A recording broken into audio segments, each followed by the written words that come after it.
All right. So what questions do you have for me? Like I got a couple of questions on the question number 2 and number 3. Okay. Okay, let me. So Uh, to okay. creating the pay structure.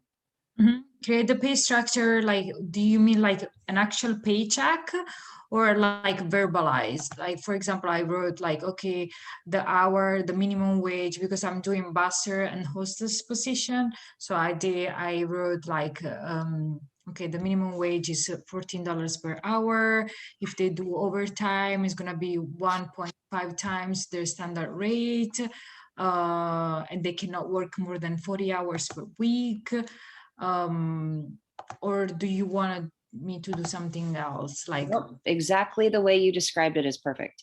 Okay, so So like I just verbalize, I didn't do a paycheck, like just no. explain how it works for those two jobs, two positions. Yep. Exactly.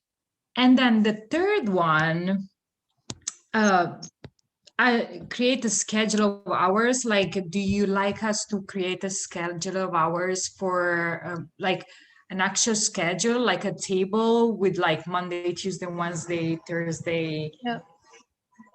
You can Um, you can do it as a table, or you can even just describe it. So um, I've found in the past a lot of students tend to put it in a table or Excel because it's easier to track, and then you can put in how many shifts you need each day for each of those mhm. job positions. So um, what and if you want to verbalize it too, that's fine. The medium that you submit it in doesn't matter to me as long as you get the information to me. So if you describe it and say, hey, I'm my hours of operation are 7 days a week, and I'm open from noon to 5, let's say. And within that noon to 5, that's basically one shift, right? Because it's only a 5 to 6 hour shift by the time you figure out cleanup. I'm going to need in that time on Mondays, I could probably get away with one busser, but on Fridays, I might need three bussers. And if you just describe it that way, that's fine. Or if you submit it in a table where you show, how many bussers you have on Monday and Tuesday and Wednesday, Thursday, Friday. Oh, okay. So like Yeah. it's for every position. It's not just like for the two that we chose. Like, No, for the example. two, the two. Oh, So just okay. for those two, yeah, those are the Okay. only How the many of relevant those ones. people then, for how many busser, how many hostesses I'm gonna have like in that specific day, like, and then Exactly. okay. Exactly. So, and you can put it like, let's say you did a table, you can say, Mhm.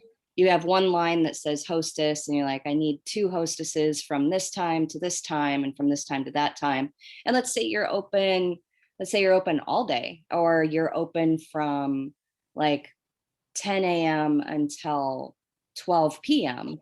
You're going to have a couple shifts in there now. So it's a matter of how many bussers and hostesses you're going to need for each of those shifts, and how many shifts during the day you want to do. So that's probably a 2 shift day. If you're from 10 a.m. to midnight, it's probably 2 shifts with maybe a little overlap in between. And then you figure out how many bussers you need per shift that day. You might, for instance, only need one busser for the early shift and two bussers for the evening shift. Yeah. And Well, so it that's depends how big is the restaurant too, right?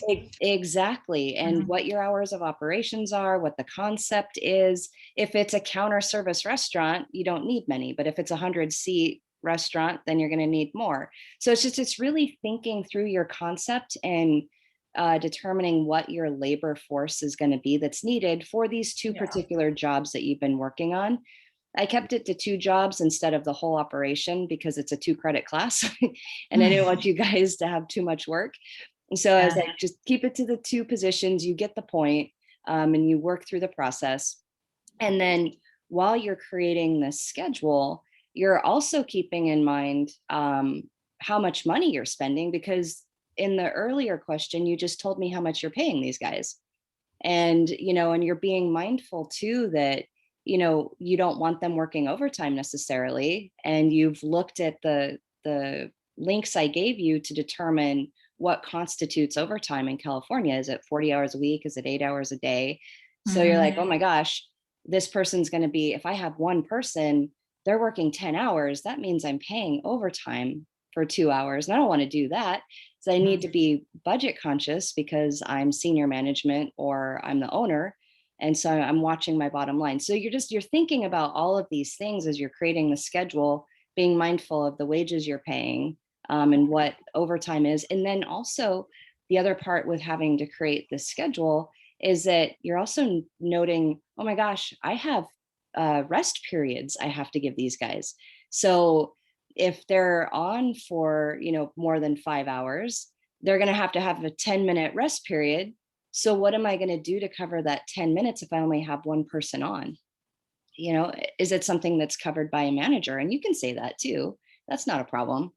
And then going back further to the first question of whether they're exempt or not, your manager may or may not qualify for exempt status, in which case your manager's not getting overtime, but is still getting a minimum salary per year. So your manager could cover breaks if needed. So it's figuring out the moving pieces based on compliance with the law. So that's really what this final project is all about, is just like really making you think about the full picture.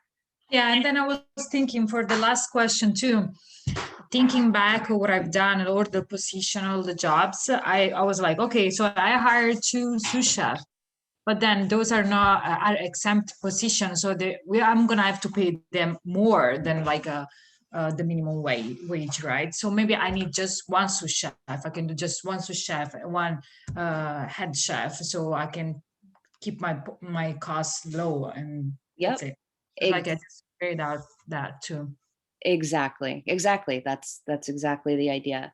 And then something I just want to mention too on number 4, don't worry about that, because I realized that you had a completely different concept that you were working with in the first week with the job analysis, where I gave you the concept. It wasn't actually the concept that you created. So for number 4, just say this doesn't apply. So that's a freebie for you guys. Okay. Number 4. Oh, okay. Like you mean like we don't need to do the number 4, or? Yeah, no, don't even worry about doing number 4. You can just say it doesn't apply, because I gave you the concept in week 1 for the job analysis. And then after week 2 started, I told you to create your own concept and come up with your 2 job positions. So it doesn't really apply here. In some cases it might, like if someone decided to just keep rolling with the same concept I created for you to use in week 1, then in that case 4 would make sense, which I have done in the past. But in this case, I gave you guys some flexibility to create your own. So just disregard number 4. Okay. Thank you so much. Now everything is clear, so I can finish it. You're welcome. And do you mind if I share this with the class? Because I'm starting to get very similar questions. You're okay with that? Yeah, absolutely. Yes. Okay. So I'll post this up in announcements for everybody. Thank you so much, Professor. I appreciate it. Absolutely. Appreciate your help. All right. And then is due the 17th, right? Yep, Monday.